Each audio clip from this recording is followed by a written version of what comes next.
Hello and welcome to Essential Golf Training. I'm Michael Jacobs with Erica Larkin. Putting is such an important part of the game. About 43% of all the strokes you take will take place on the green. And a good putter is a match for anybody. So it's just as important to train yourself to putt well as it is to hit really long and straight drives. Now, it would be great and easy if the greens were all flat and straight, but that's not the case.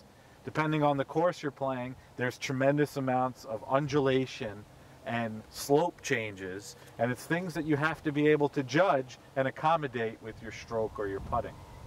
So Erica is going to take us through ways that we can understand and see the slope on the green and start to build that into your golf game. Yes, so we have a lot of slope happening all over the putting greens, but we can use our eyes to see it, especially when it's more dramatic, but sometimes when it's subtle, it's hard to see what's happening just with your eyes. So we can actually have some other strategies to use to help us judge the slope. And therefore, we can use our feet to feel the greens.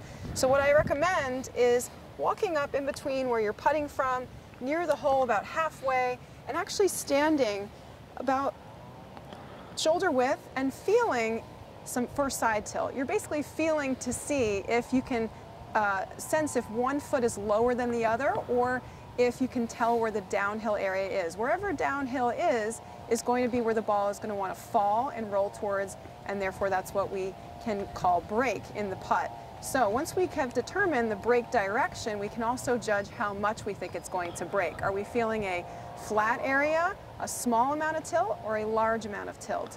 Once we can decide on that, we can pick a point to aim. So here you can see, and I can certainly feel, a pretty dramatic slope in my line. When I go back to the golf ball, I'm going to aim to the left of the hole because downhill is to the right.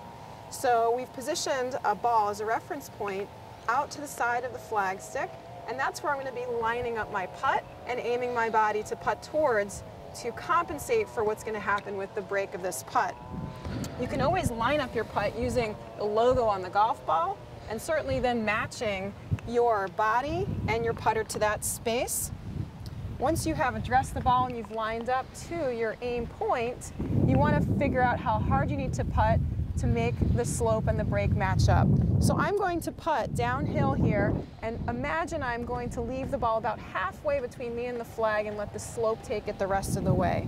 So I'm aiming out to my aim point, and then I'm going to putt this with a distance that's going to feel as though I'm only going to get it halfway there. And you can see how nicely the putt broke to the right, and it's ending up near the hole for a nice second putt.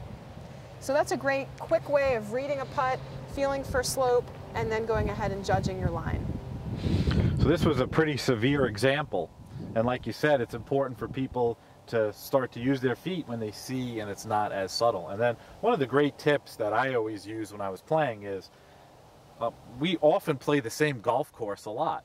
And when you're playing a golf course a lot, you could start to take note of how things are moving. So if you're going to play a course, let's say, and you know you're going to be playing it again, it might be helpful to notice other parts of the green and how they would be sloping as well. And another thing that helps is as you're walking up to the green, you should start assessing what the green is like. So many people get up there and then they're trying to look, and yet they didn't do the whole experience. They get in their cart, they drive up, they're not paying attention.